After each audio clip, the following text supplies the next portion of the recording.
Olá, muito boa tarde. O Centro de Estudos de História Religiosa é uma unidade de investigação da Universidade Católica Portuguesa. Ele iniciou a sua atividade em 1988 e promove a reflexão científica sobre diversos temas. É deste centro de investigação que iremos conversar com o professor Paulo Fontes, que está hoje entre nós. Para já, os temas da atualidade religiosa que hoje destacamos. Decisão e rapidez é o que o Papa pede à comunidade internacional após mais uma tragédia no Mediterrâneo. No final da oração do Regina Coeli, Francisco lembrou a tragédia que vitimou um grande número de imigrantes que atravessavam o Mediterrâneo. Esprimo il mio più sentito dolore di fronte a una tale tragedia e assicuro per gli scomparsi e le loro famiglie il mio ricordo e la mia preghiera. Rivolgo un accorato appello affinché la comunità internazionale agisca con decisione e prontezza, onde evitare che simili tragedie abbiano a ripetersi. Sono uomini e donne come noi, fratelli nostri che cercano una vita migliore, affamati, perseguitati, feriti, sfruttati, vittime di guerre, cercano una vita migliore, cercavano la felicità. Pode ascender a 900 o número de vítimas nesta tragédia, cujo primeiro alerta partiu de um navio português, depois das operações de salvamento de 28 sobreviventes. Neste encontro dominical com os peregrinos, Francisco centrou a sua catequese na ressurreição de Cristo, que, segundo o Papa, não é uma teoria, não é uma ideologia ou um complexo sistema de preceitos e proibições, mas uma mensagem de salvação. E dela, os cristãos devem dar testemunho.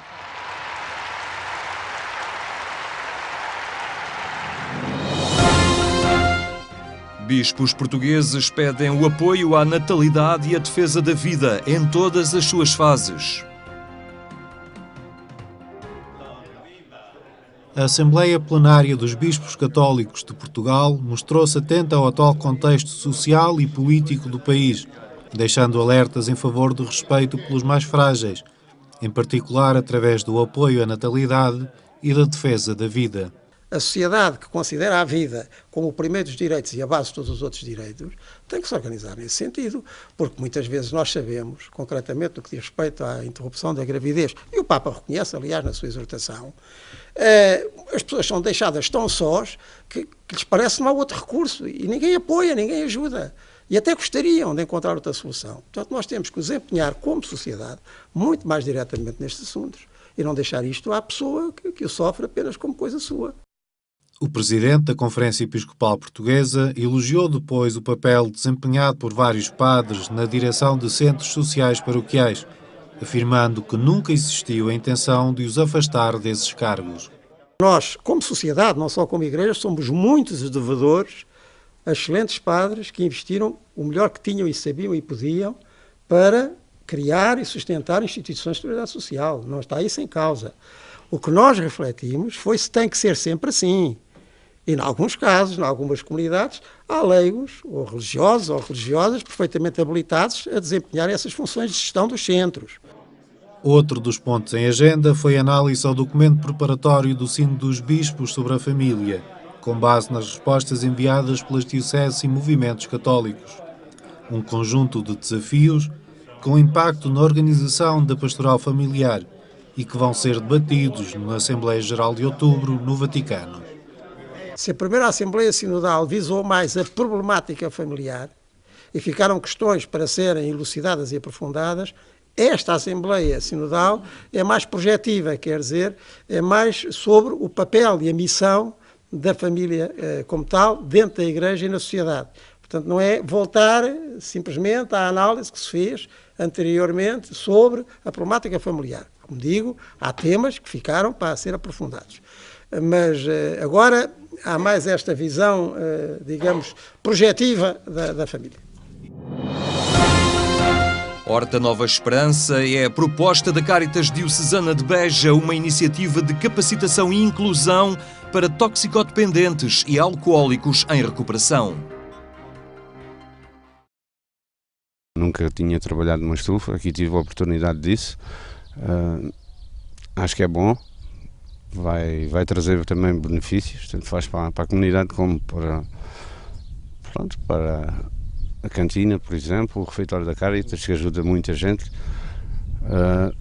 Vai dar também suporte a algumas pessoas que tenham poucas habilitações. Joaquim Matos é um dos utentes que vai beneficiar do novo projeto de formação e capacitação na comunidade terapêutica Horta Nova, com capacidade para 32 pessoas. Portanto, pretendemos que eles fiquem aptos e que adquiram aqui competências no sentido das horticulturas e das ervas aromáticas. É esse o nosso objetivo.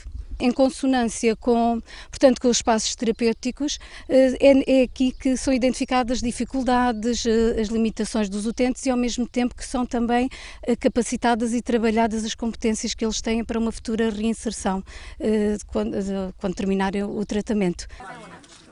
A horta está instalada num espaço de 5 hectares que a Cáritas Diocesana de Beja vai maximizar com o objetivo de formação, capacitação e diminuição de custos. Começar a criar realmente aqui artigos, concretamente os sabores, alguns frutos, digamos algumas hortaliças que possam satisfazer não só aqui a comunidade, mas pronto, aquelas duas valências do refeitório e da cantina social. Depois, a Cáritas de Beja pretende alargar a horta para capacitar e incluir outras pessoas da comunidade local. No segundo passo, estávamos a pensar em aquelas pessoas que se nos dirigem, que estão desempregadas, lá no atendimento social, convidá-los também a colaborar connosco aqui e para ampliar um bocadinho a produção que aqui fazemos. Num terceiro passo, se calhar muito longínquo, isto é apenas uma aspiração, depois, através do centro de emprego, uma ou duas ou três pessoas que, através do centro de emprego, nos pudessem fornecer para aqui para intensificarmos um bocadinho a nossa cultura. A Organização Católica de Caridade vai ter o apoio e a experiência de instituições que querem contribuir para o enriquecimento dos recursos humanos e físicos do Alentejo.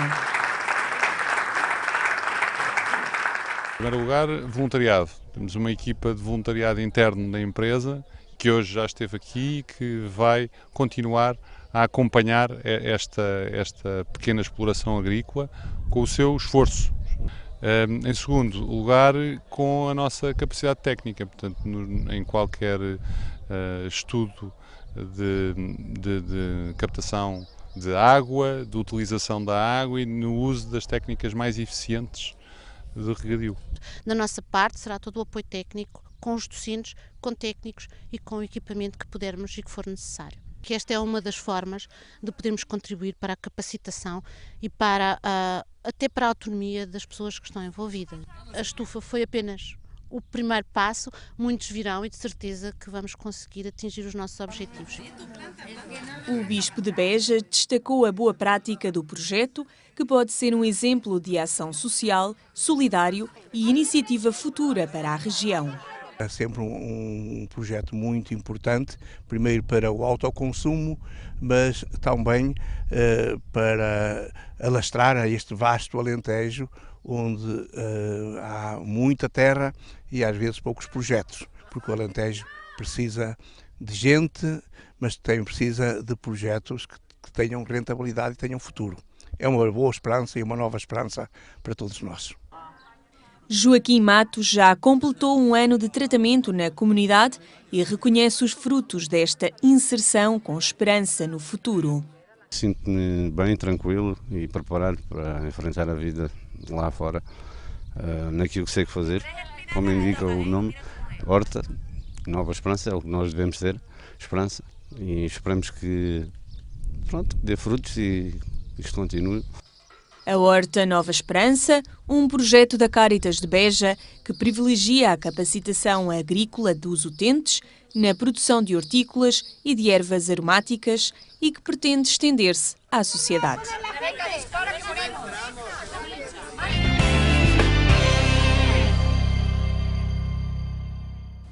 São temas que pode acompanhar em agência.eclésia.pt.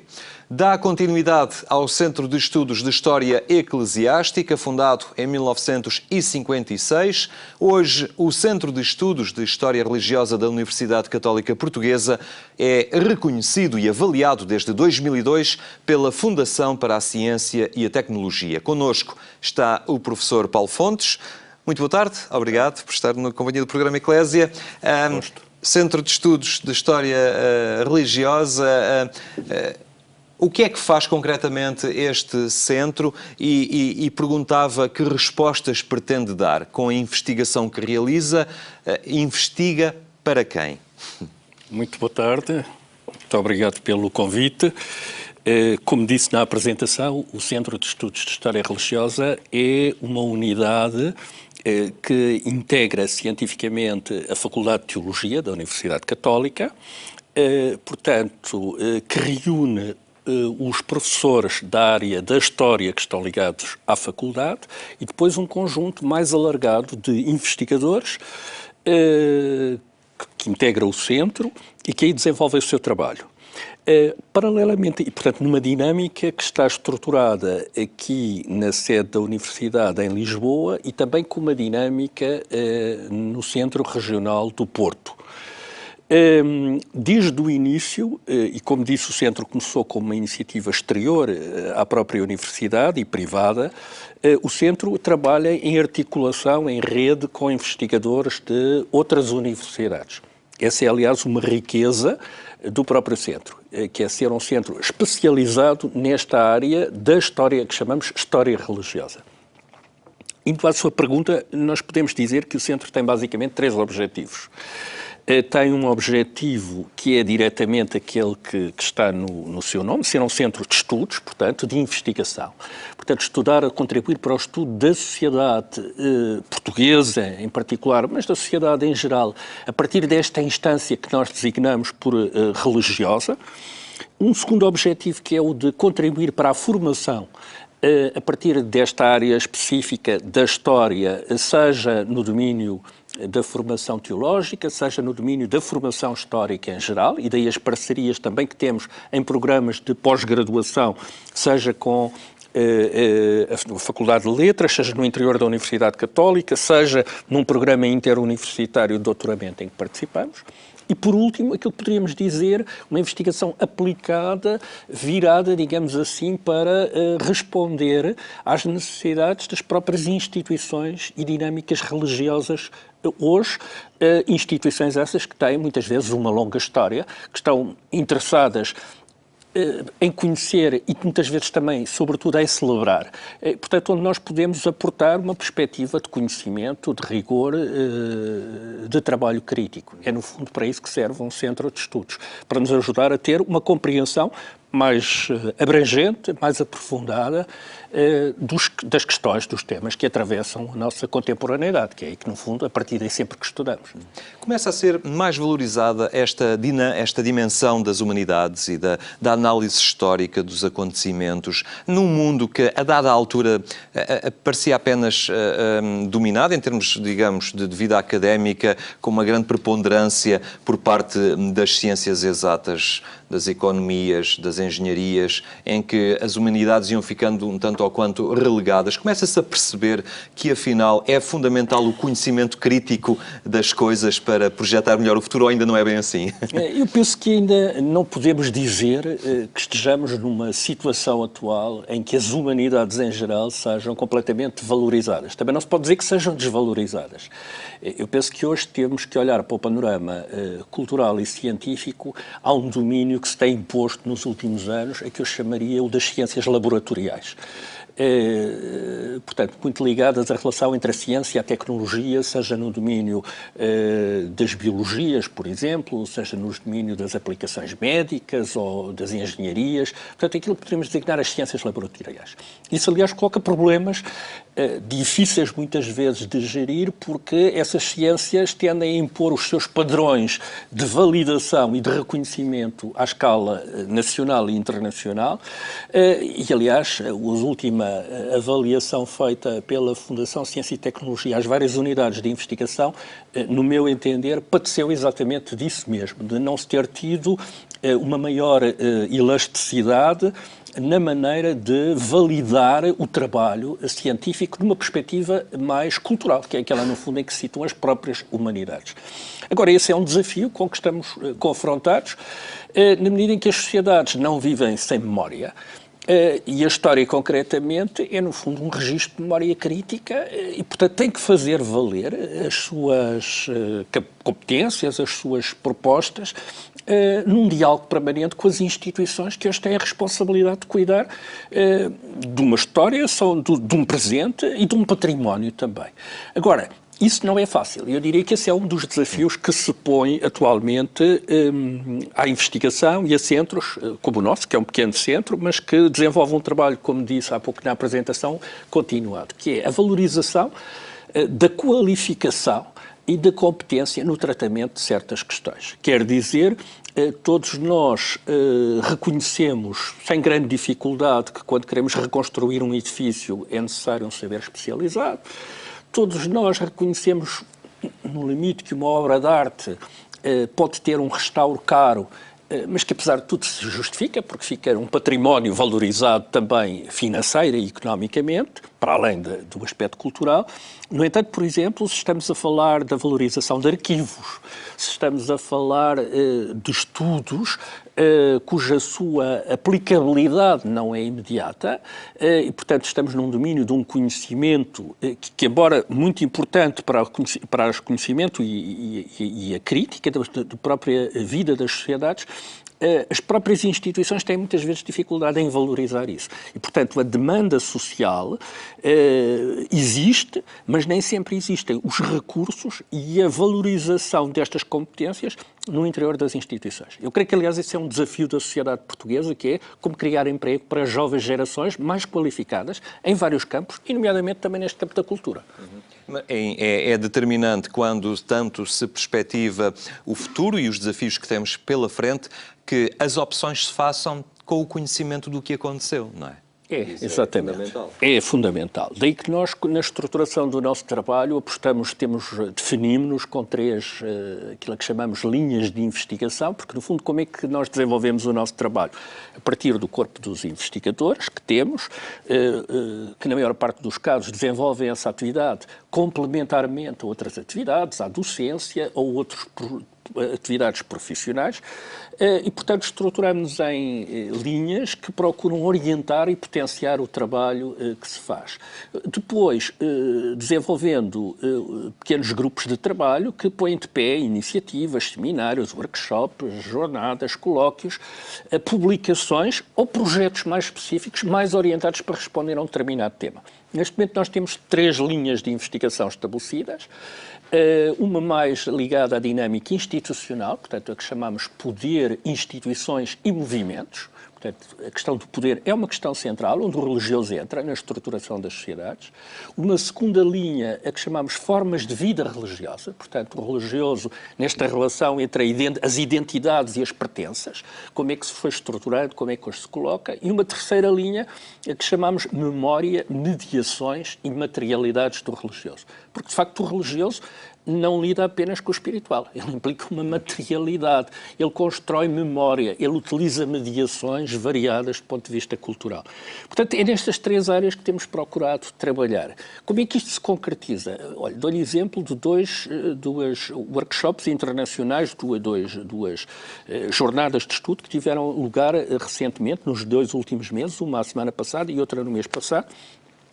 Uma foi sobre o tema do sofrimento, da esperança e do desapontamento ligado à experiência do martírio na época moderna, no confronto e na expansão religiosa feita, sobretudo, no Oriente, a partir do horizonte, digamos, da cristandade. Outra foi o tema da predestinação, entre a liberdade e o destino, o problema histórico da predestinação. Procurámos trabalhar esse tema, por exemplo, numa visão transversal e para além, digamos, das várias confissões religiosas, tentar perceber como é que este tema da relação entre o destino e a liberdade se põe nas várias tradições religiosas. Porque esse é também, e terminaria dizendo que esse é o desafio maior hoje, é que se fala muito do religioso, mas nem sempre com a devida propriedade. Porque o que é afinal a religião? O que é afinal o religioso? E aí há um paradoxo muito grande, é que só nas nossas sociedades mais contemporâneas, digamos que a partir do século XIX, é que se instalou o estudo científico do religioso. Daquilo que nós poderíamos dizer a área dos estudos da religião. Porquê? Porque vivemos em sociedades, sobretudo no quadro de sociedades, onde foi possível diferenciar esta instância que designamos por religiosa das outras instâncias da vida social, política, cultural, social, no fundo o tema da secularização. Muito bem. Dr. Paulo Fontes, muito obrigado por ter partilhado connosco, então, estas linhas de força, de ação do Centro de Estudos de História Religiosa da Universidade Católica. Muito obrigado pela sua presença entre nós. O Centro de Estudos de História Religiosa da Universidade Católica Portuguesa, hoje em destaque aqui no programa Eclésia, cuja edição rádio, recordo, pode acompanhar mais logo na Antena 1, quando forem 22h45. Tenha então uma muito boa tarde e até amanhã, se Deus quiser.